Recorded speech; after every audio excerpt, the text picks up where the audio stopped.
Do I have a panic disorder or generalized anxiety disorder? I have both, actually. Yay! They can go hand in hand. Yeah, I know. That's what the doctor was telling me. I also have social anxiety. Do I have depression? I do not. But depression and anxiety often go hand in hand as well. But I was not diagnosed. I was actually diagnosed with depression when I was in like 9th grade. 8th grade? I don't remember. 8th or 9th grade.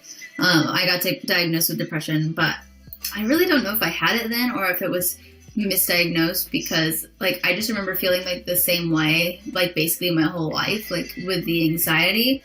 So I feel like it was misdiagnosed as being depression when really it was more anxiety and like, you know, what I have now. Because I never really felt like I was, you know, depressed. I have days obviously where I feel depressed, or you know, sometimes if I have a particularly bad, like, day of anxiety or a particularly bad panic attack, I can feel that way, but I don't think that I've ever had depression, like, personally. I mean, I know I was diagnosed, but last time I got diagnosed with my anxiety disorder, my panic disorder, they did not diagnose me with depression, even though they screened for it. It isn't black and white. Yeah, I know. I'm just saying I don't think that, like, I remember ever feeling, like, different than I feel now. So I feel like that diagnosis was probably more about the anxiety, but I wasn't able to articulate it the way I am now. Like, I wasn't able to specify, like, I'm feeling anxious versus I'm feeling down. I didn't know how to express that. So I think it just came out as, like, I feel low, I feel bad.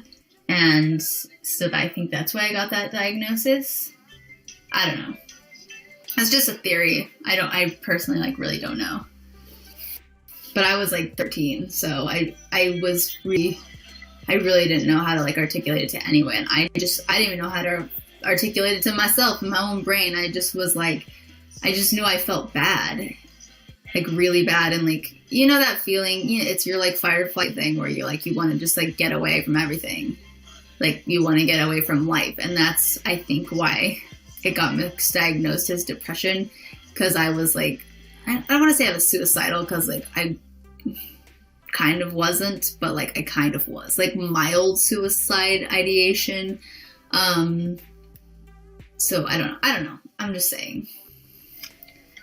That's just my theory. I don't know for sure, because I'm not a doctor.